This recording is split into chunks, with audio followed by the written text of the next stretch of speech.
What are your thoughts on the use of ketones alongside Vespa as well, Peter? When I say we, it's a true collaboration with the athletes I've worked with. We've developed a ketone ester microdosing protocol. Yeah. And it works really well. And you're a good candidate for it, even though you're not yet down the OFM pathway. You're probably fat adapted enough. You have to be fat adapted. You have to be using the Vespa in order to get the real benefits of the ketones without risking it, because like the Tour de France riders, they only use it for recovery. Because with ketone esters, if you take too much at one time, it can signal to your liver to shut down. So your liver generates a lot of the energy substrates you need, and if you have elevated ketones, it's gonna tell your liver, we got too many ketones in circulation, no more ketones, no more glucose, no more glycogen, no more fatty acids, so your liver shuts down.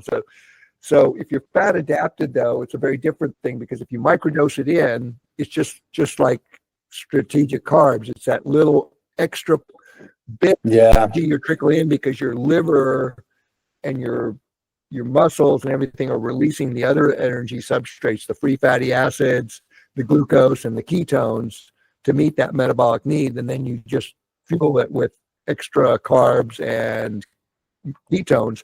And what we found with the ketones is that they don't make you go faster, but mentally you just can keep your head in the game even better. You just can keep that high pace, just sustain it even more. You just feel a little bit more in the game. You're not struggling as much.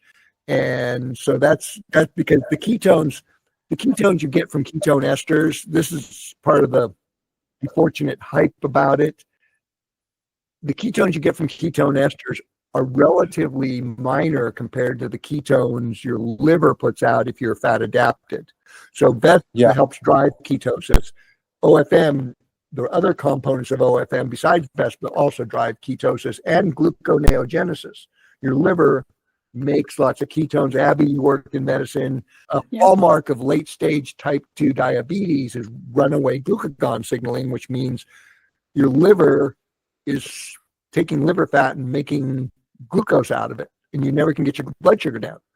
So when you're well fat adapted, your liver will make a significant amount of glucose and ketones to meet the metabolic need. So it's just like those ketone esters are just that little icing on the cake. And now I gave you, for the night, that last section where you really turned it up from Casablanca to the finish, I gave you a concoction of high dose vitamin D, vitamin K2, MK7, menaquinone, and of course the ubiquinol, which is a form of CoQ10. And so what happens is vitamin D is a very interesting thing. It's a precursor to melatonin, but it's antagonistic to melatonin.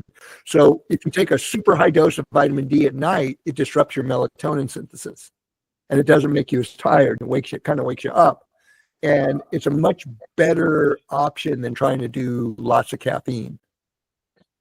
Interesting. Right. Very interesting. I still recommend people use caffeine, but just not heaps of it. And that's what got Jeff into trouble last year at Cocodona. He was doing a ton of ketones, the ketone IQ, which is an alcohol that converts into a ketone ester. He was doing a ton of that with a ton of caffeine. And what people don't know, what he didn't know, is there's a drug interaction. The ketones magnify the effects of the caffeine, and so he got a toxic load of caffeine, to where it was enough to where, because caffeine is a known vasoconstrictor, right? And so he got such a high load that it was cutting off his blood supply. Right. Okay. Yeah. I'm sure he told you his blood saturation went down to 78. I mean, he was. Yeah, he did. Yeah. And that's what it was between the amount of ketones he was doing, the amount of caffeine he was doing, the dust and the pollen in the air. He had this cascade of vasoconstriction.